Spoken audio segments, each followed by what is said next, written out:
All right, welcome to topic one. And topic one is a little bit of baptism by fire. We look at some really harsh realities of our American history. And one of the things we look at right away are Native Americans. Start off. Today, you have a summary of your current course knowledge. What do you know? What do you not know?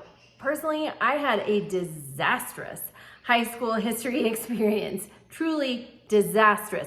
I had the man who had taught my parents history. We were his last class. He retired after us. He always had this coffee cup. We had him right after lunch, and my classmates and I had theories about what was in that coffee cup, and it may have had some coffee, but we suspected maybe something else. And it was disastrous. So maybe that's your experience with American history so far. That's okay. Let me know. Also, your class introductions, which that's my personal favorite. That gives me an idea of who you are, and I love those. Be sure and have those up by Wednesday. And then also on Wednesday, you have your first discussion, and you're looking at hunting tribes versus agricultural tribes. And you're looking at them early, when the Europeans first started invading their homeland. But something I wanted to talk to you about today is pay close attention. There's a lot of reading in this class. There is. It's important that you do the reading because that's going to help you with the quizzes. It's going to help you with your discussions and your assignments. Every week you have an assignment and a quiz. Every week you have 2 discussions. The reading can feel overwhelming.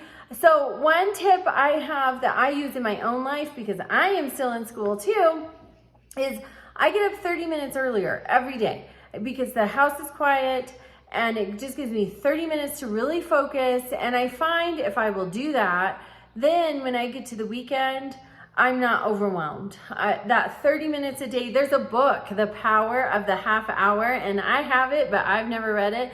But I think the idea is if you can really focus 30 minutes, and I should read that book before I try to tell you what the idea is. It's not history related though, so I haven't read it yet. Anyway, so that's a tip with not getting overwhelmed, not having so much stacked up for the weekend. It's just 30 minutes earlier a day. If you can only do 15, do 15. It'll still make a difference. Also, the Indian Removal Act of 1830, I think is really important to look at because it's so tragic. It gives the president power to just move people.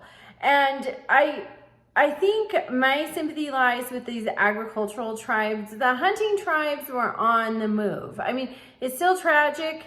They had hunting paths, hunting routes, hunting seasons. It's still tragic.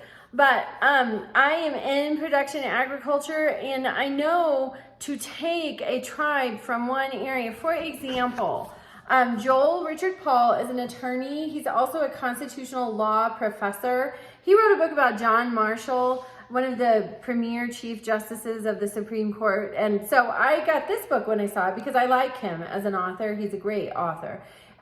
Indivisible. And this book's about Daniel Webster, but in it, he's talking about the country in the 1830s after the Indian Removal Act. And he discusses on page 248 and 249, he discusses the movement of the Creek Indian tribe. And that caught my attention because I have family members who are of Creek descent. And so he said they had 5.2 million fertile acres in the flatlands of Georgia and Alabama. And they were essentially rounded up and shipped to Oklahoma. They had to walk to Oklahoma. And the Indian Removal Act, it says that they will be provided assistance for their support and subsistence after the first year of their removal. So I can tell you, you can take farmers and ranchers. For example, my dad is an excellent farmer in Arizona.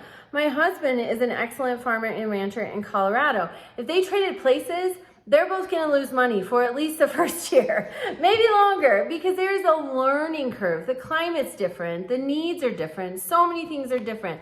But what I want you to understand is in this book on page 249 regarding the Creek tribe, he says nearly half of the total population of 22,000 Creek died as a consequence of this movement, this walking, this malnutrition, disease, the change in climate, the change in agricultural areas. They died. It was an ethnic cleansing, moving these tribes like that. It's a tragedy in our history.